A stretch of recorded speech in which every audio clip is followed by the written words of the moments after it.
Americans, the how and the why of our beloved republic are so much better known and understood than the who. The United States of America was born in 1776, but it was conceived 169 years before that. The earliest settlers had watered the New World with much sweat. They had built substantial holdings for themselves, for their families. And when the time came to separate themselves from a tyranny an ocean away, at best it meant starting all over again after the ravages of war.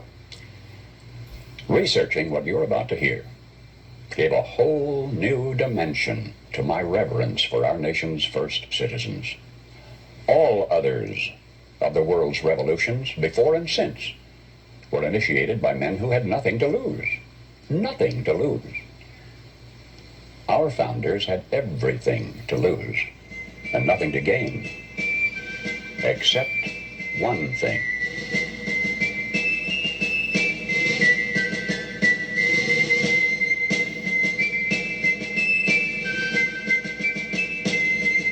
Hello, Americans. I'm Paul Harvey. You remember the cherry tree fiction. A long time after you have forgotten the more earth-shaking history-making episodes in the life of George Washington. You have misplaced in your memory the details of Ben Franklin's statesmanship, but you remember his flying a kite. Joyce Kilmer was a great military hero, but the only thing you personally recall about him is his poetic tribute to trees.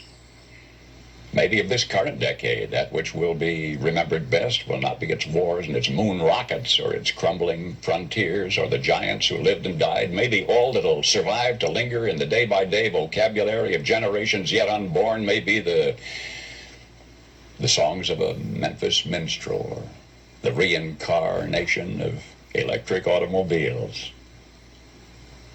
But for any eve of the 4th of July, I, Paul Harvey, do herewith bequeath unto you something to remember. You may not be able to quote one line from the Declaration of Independence at this moment. Henceforth, you'll always be able to quote at least one line.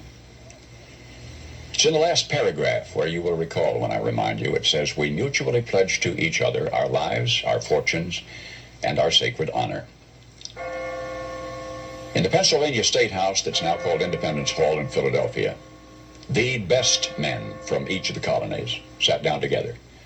This was a very fortunate hour in our nation's history, one of those rare occasions in the lives of men when we had greatness to spare. These were men of means, well-educated. 24 were lawyers and jurists.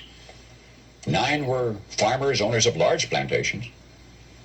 On June 11, a committee sat down to draw up a Declaration of Independence. We were going to tell the British fatherland no more rule by redcoats. Below the dam of ruthless foreign rule, the stream of freedom was running shallow and muddy, and we were going to light the fuse to dynamite that dam.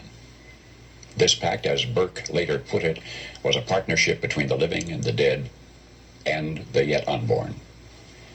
There was no bigotry, there was no demagoguery in this group. All had shared hardships.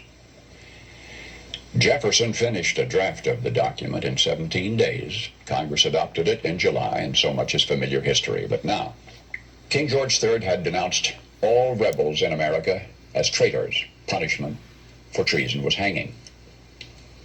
The names now so familiar to you from the several signatures on that Declaration of Independence, the names were kept secret for 6 months, for each knew the full meaning of that magnificent last paragraph in which his signature pledged his life, his fortune, and his sacred honor.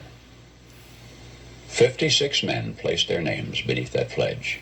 56 men knew when they signed that they were risking everything. They knew if they won this fight, the best they could expect would be years of hardship in a struggling nation. And if they lost, they'd face a hangman's rope. But they signed the pledge.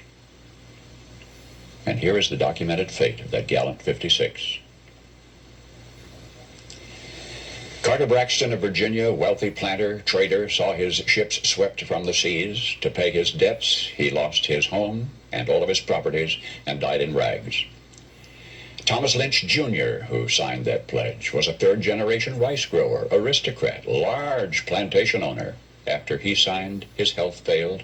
His wife and he set out for France to regain his failing health. Their ship never got to France, was never heard from again. Thomas McKean of Delaware was so harassed by the enemy that he was forced to move his family 5 times in 5 months. He served in Congress without pay, his family in poverty and in hiding. Vandals looted the properties of Ellery and Clymer and Hall and Gwinnett and Walton and Hayward and Rutledge and Middleton. Thomas Nelson, Jr. of Virginia, raised $2 million on his own signature to provision our allies, the French fleet. After the war, he personally paid back the loans, wiped out his entire estate, and he was never reimbursed by his government. In the final battle for Yorktown, he, Nelson, urged General Washington to fire on his, Nelson's, own home, which was occupied by Cornwallis. It was destroyed. Thomas Nelson, Jr. had pledged his life, his fortune, and his sacred honor. The Hessians seized the home of Francis Hopkinson of New Jersey. Francis Lewis had his home and everything destroyed, his wife imprisoned. She died within a few months. Richard Stockton, who signed that declaration, was captured, mistreated, his health broken to the extent that he died at 51. His estate was pillaged. Thomas Hayward, Jr. was captured when Charleston fell. John Hart was driven from his wife's bedside while she was dying. Their 13 children fled in all directions for their lives. His fields and grist mill were laid waste. For more than a year he lived in forests and caves and returned home after the war to find his wife dead, his children gone, his properties gone, and he died a few weeks later of exhaustion and a broken heart. Lewis Morris saw his land destroyed, his family scattered. Philip Livingston died within a few months from the hardships of the war. John Hancock, history remembers best due to a quirk of fate rather than anything he stood for. That great sweeping signature attesting to his vanity towers over the others. One of the wealthiest men in New England. And yet he stood outside Boston one terrible night of the war. And he said, "Burn Boston, though it makes John Hancock a beggar, if the public good requires it." So he, too, lived up to the pledge. Of the 56, few were long to survive. 5 were captured by the British and tortured before they died. 12 had their homes from Rhode Island to Charleston sacked, looted, occupied by the enemy, or burned. 2 lost their sons in the army. 1 had 2 sons captured. 9 of the 56 died in the war from its hardships or from its more merciful bullets. I don't know what impression you had of the men who met that summer in Philadelphia. But I think it's important that we remember this about them. They were not poor men. They were not wild-eyed pirates. These were men of means. They were rich men, most of them, and had enjoyed much ease and luxury in their personal living.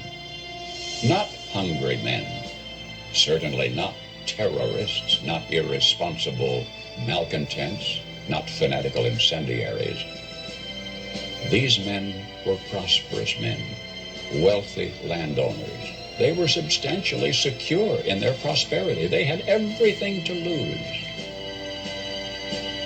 But they considered liberty, and this is as much as I shall say of it. They had learned that liberty is so much more important than security, that they pledged their lives, their fortunes, and their sacred honor. And they fulfilled their pledge. They paid the price, and freedom was born.